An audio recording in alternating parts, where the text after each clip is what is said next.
Just a disclaimer, this is going to trigger some of you. If my reel is ever to go by, it will. I want to ask you something that you might find a little uncomfortable. If a parent approaches you in the street and said, "Why did you take or need a photo of my child?" Could you justify the fact you took it? I mean, I'm not talking legally. I'm not talking about with, oh, but it's a public space or it's art. I mean, morally. Could you look them in the eye and explain to them why you must have that image? Because that's what we're talking about today. Street photography, homelessness, children, buskers, and vulnerability.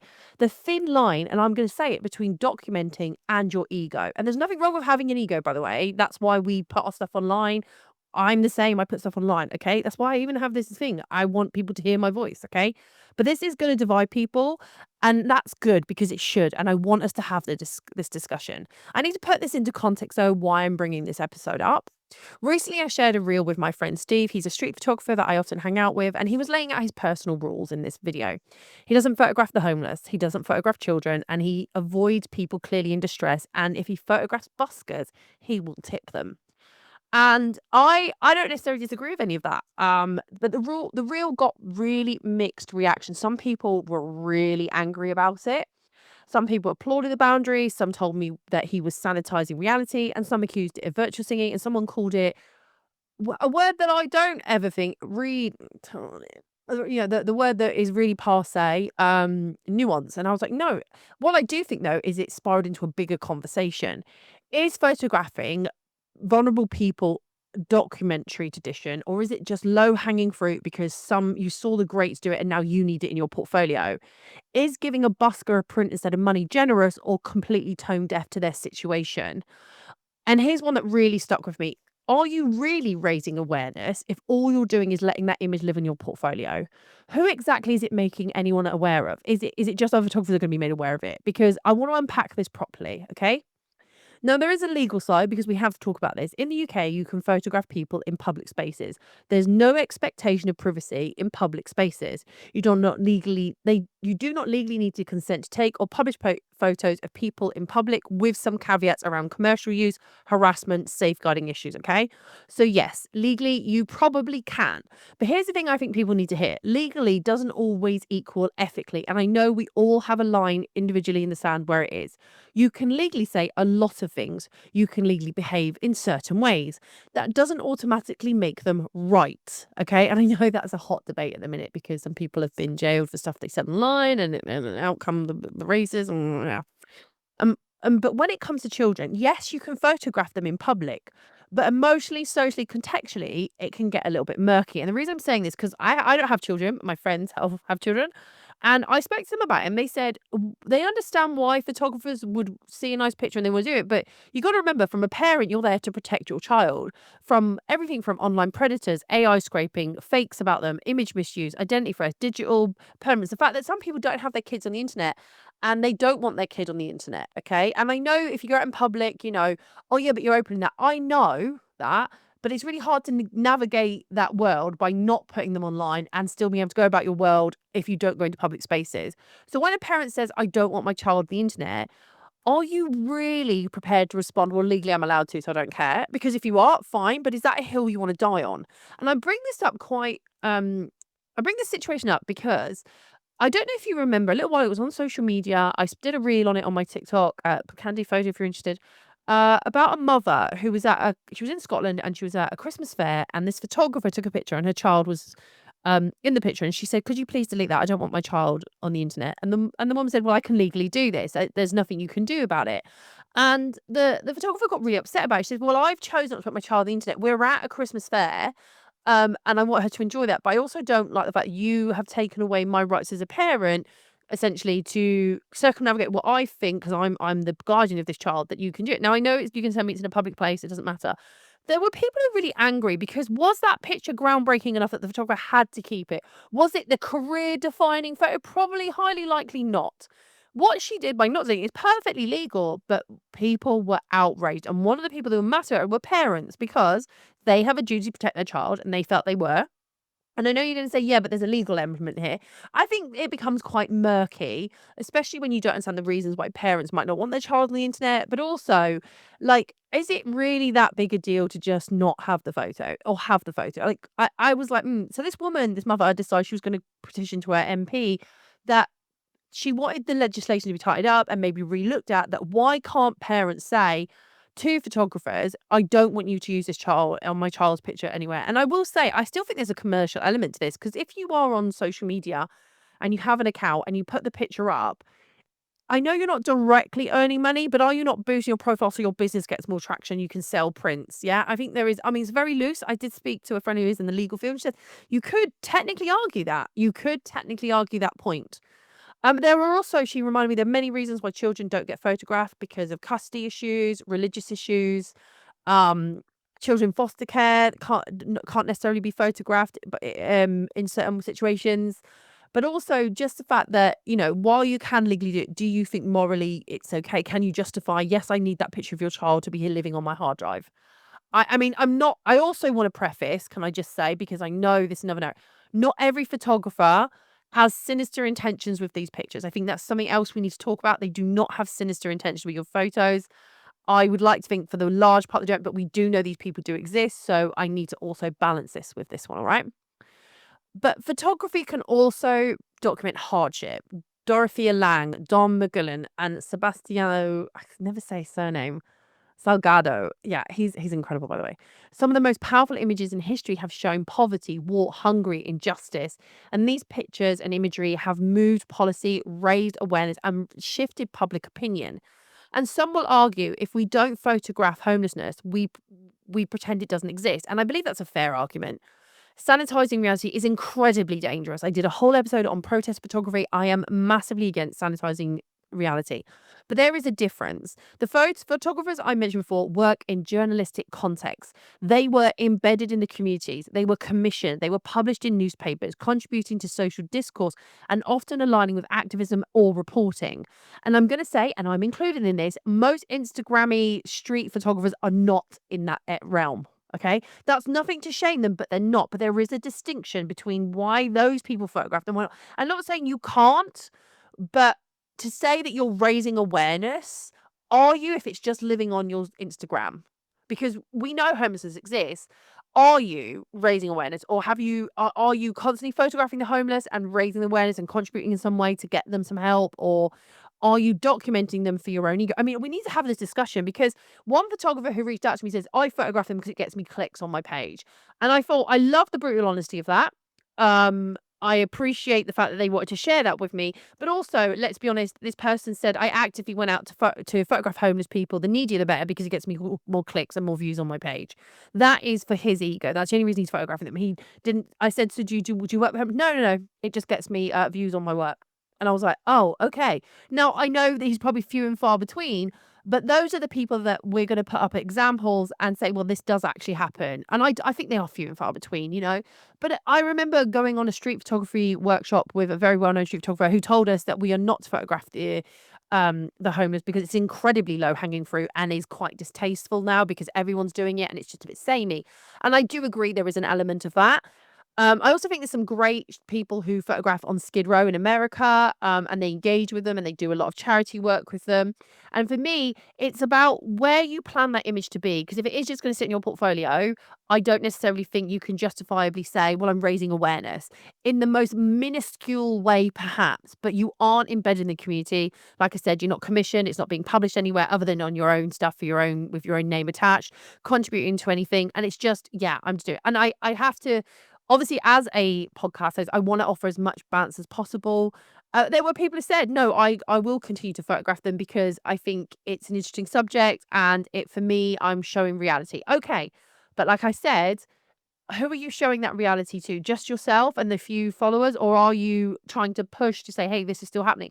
I also think we as photographers, while we can legally do something, if someone challenged you, do you have enough gumption to justify it? And I also think it's perfectly okay to say, well, I really like the picture. I'm not here to poo-poo anybody, but I'm also here to ask you to think a little bit more. Because we also don't want to talk about egos as photographers. We don't want to talk about, we post on Instagram because we want people to see our work, right? Like, why else would we post? You wouldn't post for me. If you were just posting for you, you keep it on your hard drive and just look at your slideshow on your laptops or your computers every day. You're posting online because you want people to give you accolade, to look at it. That's okay. Why are we scared to say that? I want to have an ego boost. I need that dopamine. Why are we scared to say it? Just say it. I want to post that picture because it will get me attention. That is fine, okay? I just think we need to acknowledge that while we're doing it, and then don't just say, "I'm doing it because I'm raising awareness." You're not really done. You're doing it because of this. There's a conversation we have to have. And I can't say in my younger days when I was starting photography, I did not do this. I did post a picture of a homeless guy. Although we became friends, I used to buy him lunch and stuff, and he did consent to being the photos. I became very aware that the first time I took his photo, it was not with that intention to develop a friendship. It was because he looked completely broken, and I thought it was really moody lighting, and I was going to be amazing. What actually came out of this was actually we became quite good friends, and when he sadly passed away, I did attend his funeral and gave the collection of photos I had to his family. Um, I I don't necessarily think everyone does that, and I'm not here to say what you should and shouldn't do, but definitely have a rethink about how you've justified when you're doing it if someone does challenge you. And I think this is where it comes uncomfortable because most talkers will say, my intent was good, but intent doesn't always override impact. And like when we talk about rough sleepers, did they consent? Do they benefit? I mean, they don't have to consent sometimes. I think we need to also say if they're in public space, we can negate the consent thing. But imagine you're on your lowest part of your life and someone photographs you and puts it online and you have no control of that. Who gets to see it? Your family, your loved ones, or whatever. And does the image provide context? Does it link to resources? Does it challenge policy? Or is it a visually powerful images that earns you likes from other photographers? And like I said, I'm not accusing you. I'm asking you to interrogate yourself because awareness without action is often just aesthetic consumption. If the image lives on your website, is a competition entry, and in your created Instagram grid, who is it actually help? That can go for everything. And I'm not here to say that's not okay. It's okay or not okay to do that. But I do think if you are going to use the realm, it's raising awareness. Tell me how it does that. Well, it's an image online. Yeah, but how specifically have you raised awareness? Because other people see it. But who's seeing it? You've got 20 likes on it. Who's seeing it? And even if you've got 1,000 likes on it, have you linked people to maybe help to be raised more awareness? They've got links on other charity. No, no, no. I've just put the picture up. Okay, fine. That's okay. We can have that discussion. But I also think you can't be angry if people challenge you on it. Okay.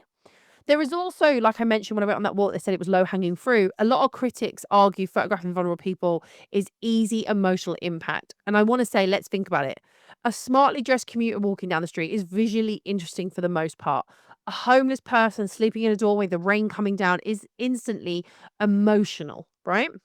One requires timing and composition. One comes preloaded with emotional weight. So when people call it low hanging fruit, is that always fair? No, but it might be worth asking yourself, are you drawn to that scene because of the striking frame, or is it because somehow you're impassioned about social concern? And it's honest. Be honest. Don't have to answer me, but I think you should have a think about it yourself.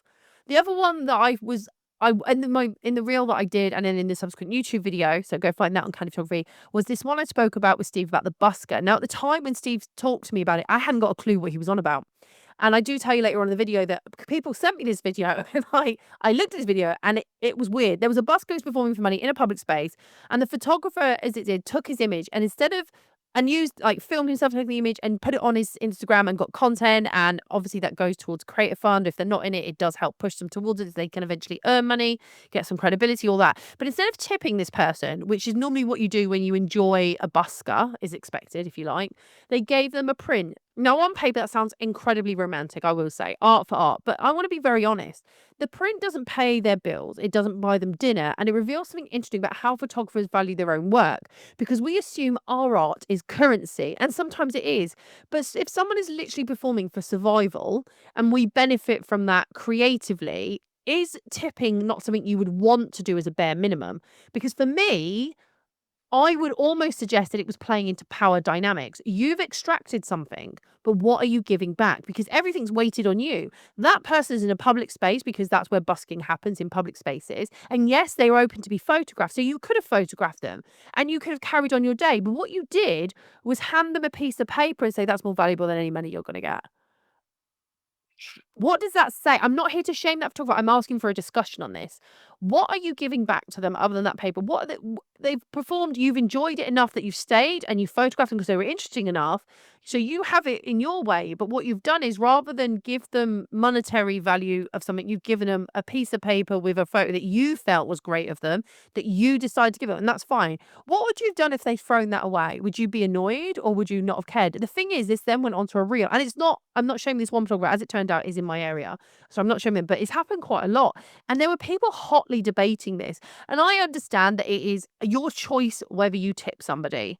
But for me, if you are benefiting in that way, that you've made a whole reel about them, surely there should be a level of remuneration of some description for them. I don't know. Maybe I'm wrong. Tell me. If you're staunch, well, they're in the public place, what do they expect? But when it comes to social media, how easy it is to earn money on social media now, and I say that because you need, like, is it on TikTok currently? You need 1,000 followers and so many views, you can earn money. And it gives you accolade, and you're building a reputation off this. Surely remuneration doesn't have to be monetary specifically. If you're getting something from it, would you not give them something? And you've chosen that I'm only gonna give you this printout because that's the whole point of this video, is that I photograph you on print. But what, I tipped them a photo instead of money. We're in a financial crisis right now. People, the cost of living is going sky high. So maybe you don't have the money, but you seem to have the money to go print something. I'm just saying, can you understand why people might have felt, and the people who messaged me saying, I think this is bang out of order, and then other people are like, I kind of like this idea, how there's a dynamic there with power and financials. Yeah. I'm not saying you might not be financially free to do it, but it's an interesting trial and an interesting situation and something to talk about and discuss. Okay. I know that when I was in Covent Garden, and I do have some friends who work in the entertainment industry, and some of them do busk there, they've said they find it incredibly annoying that someone will spend ages photographing them and then just walk away. One, they don't see the pictures, but also two, they don't give them any money, yet they've enjoyed their visuals. They haven't compensated for them. And although they're in public to earn money. That's what a busker's nature is. You enjoy the show, you benefit from the show. The expectation is then you donate to the show, you give a tip.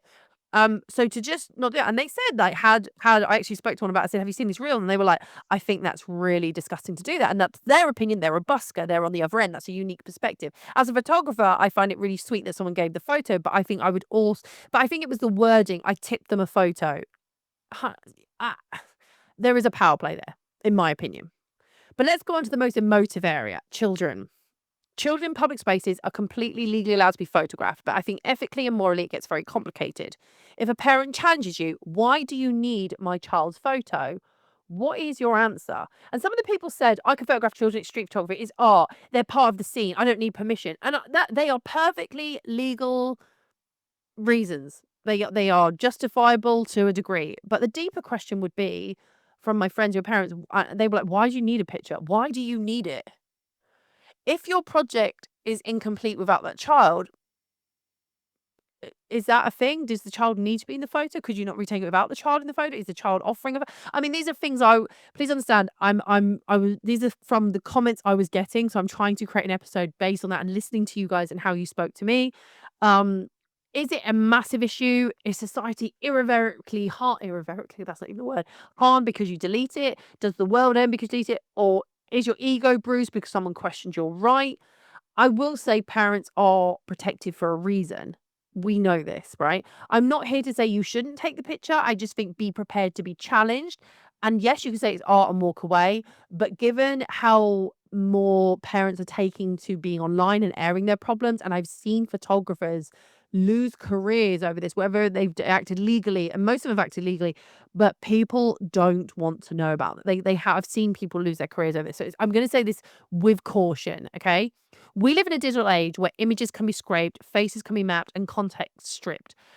Photos travel globally instantly, and you may have the purest of intention. You like, I really love this picture. The light is stunning. The child's holding the parent's hand. It's beautiful. But the moment you upload it, you lose control of that image, whether you like to admit it or not, you do. And I think that's why many parents are reacting to this. This isn't just about your artistry. They're not. I believe from my friends when I spoke to them, they're not angry the photo's taken. It's more about what happens to that photo, because once it's on the internet, it's there. The risk opens up to their child. And I know you could say they're overcautious, but we don't have to look too far to find extreme examples of this happening. Okay, so for me, I personally don't really photograph children in public spaces. It's just a personal thing. I also come from a background where I wasn't allowed to be photographed as a child. I have previously mentioned this. So for me, I kind of my own justification on my own. I'm not saying you can't, but in the interest of this episode, I think we need to discuss this, particularly as more and more rules are coming in on social media. I wouldn't be surprised if we didn't start getting a little bit of talk about potentially limiting what we can photograph in a public space, and that in itself is dangerous in my eyes. Okay, I know that I've spoken about censorship and I'm against censorship, but I do think if more and more people push it and the parents say, "Hey, I really don't want that picture," and like I spoke about the lady in Scotland, I don't really know the outcome of that. I tried to look, I couldn't find anything. I do think it is time people are, particularly in the world of TikTok, we are turning people against photography and street photographers. I mean, I did a street photography walk not too long ago in my town here, and we're walking down, and the amount of people who saw us with cameras and ran away, they have a right to enjoy the public space as much as us. And we have a right too. We can photograph what we want. But the fact is, people are seeing cameras and now like, no, where do we photographed? And they can no longer enjoy the public space. And that is because at some point they must have had an interaction, or perhaps they feel uncomfortable being online, or they don't want to be photographed. And for me, I personally want to be very cautious of that, and I don't want to make photography uncomfortable for people, okay? But I'm gonna say this is where I plant my flag. If you claim you're raising awareness for homelessness, but the image sits on your portfolio with no context, no resource, no commentary, I would argue, I might be wrong in this, so help me, that is possibly not activism, but actually aesthetic. Okay. If it is awareness, what was the call to action? If it is documentary, where's the story? And if it's social commentary, where is that commentary? Because otherwise, let's be honest, it might just be you showing our photographers how gritty you are, and that is okay. All right. I'm not here to tell you it's not, but just admit it.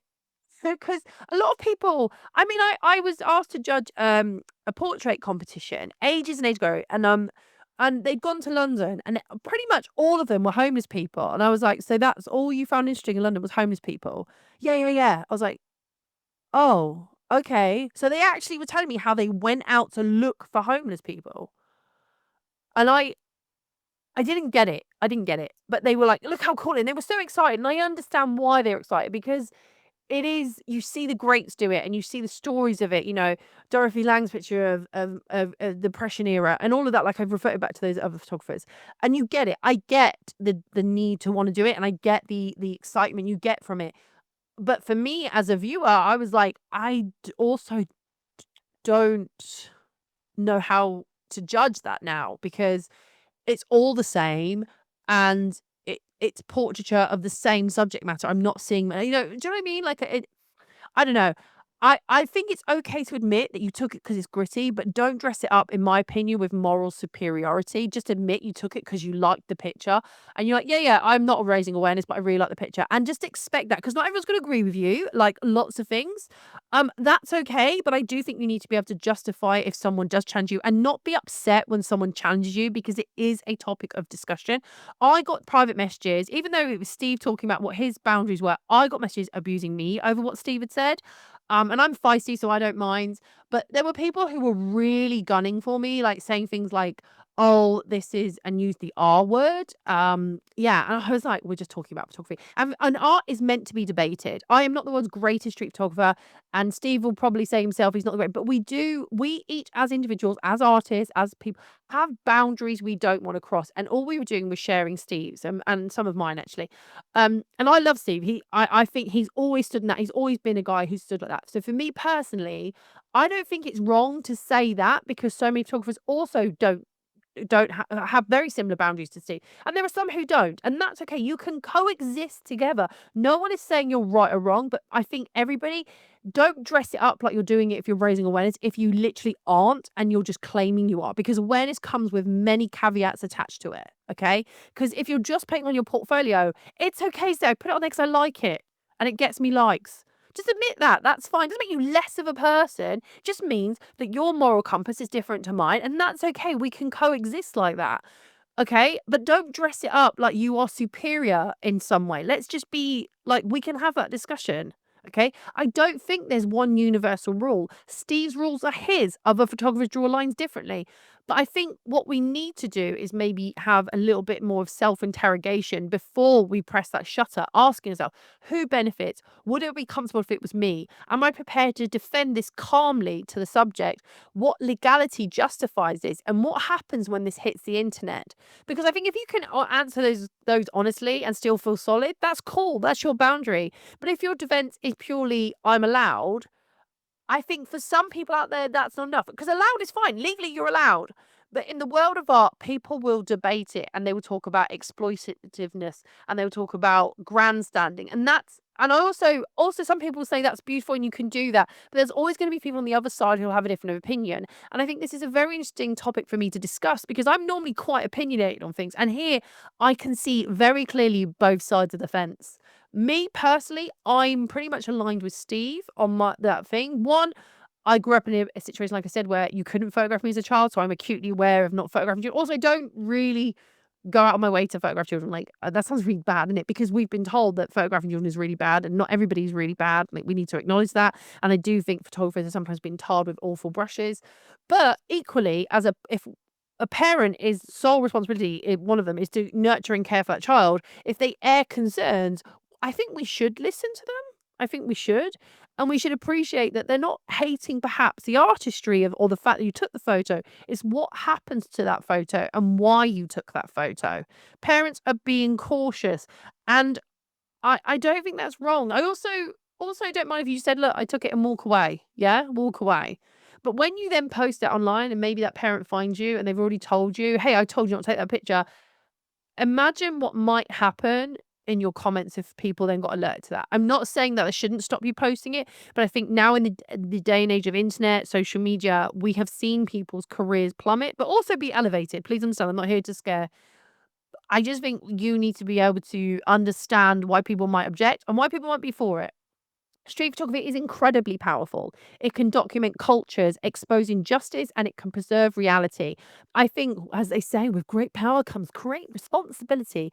And just because something has historically has had sorry, just because something has had historical precedent doesn't mean that every modern execution carries the same weight. Sometimes it's documentary and sometimes it's ego, and often it's both. The difference is intention backed by action. If you can't explain to a parent, busker, or vulnerable person why their person matters beyond your portfolio, maybe it doesn't matter as much as you think. Okay. I know this will divide people, and good, because I would love to hear from you. Where do you draw the line? Do you photograph homeless children? Do you tip buskers? Have you ever been challenged? I would love to have this conversation, not defensively or aggressively, but this is art. Let's discuss it like people who enjoy it, because photography doesn't exist in a vacuum, and neither do us. Neither do we. Neither do me. Neither do we. That's the word. I love these kind of debates. I love it. I don't enjoy when people go after me on a aesthetic person. Like someone said, oh, of course you'd think like that with that stupid haircut. What is that about? My haircut's fabulous, by the way. But I think we can discuss this. And do you know what? If you've ever had your portfolio reviewed, people will ask you to justify your images. And I think that's something that we're not always doing in photography. And you can create art for just doing it. You can take photos for just doing it. But once it goes online, you are opening yourself up for social discussion and debate, whether you like it or not. So this episode is that. I don't necessarily think what people are doing is wrong, but I'm interested in to see how people justify the picture or not justify it, because you don't have to. I took the picture, I'm done. That's cool as well. But people will debate it. And it's interesting how people choose to debate, because people think it's like a personal attack on them. It's not. We're trying to discuss a topic that has been debated and talked about for years and years and years. But it's very interesting to see how some of the community responded to those videos. Interesting. Anyway, I'll see you all. Well, I won't. I'll use your eardrums in the next episode. Take care of you.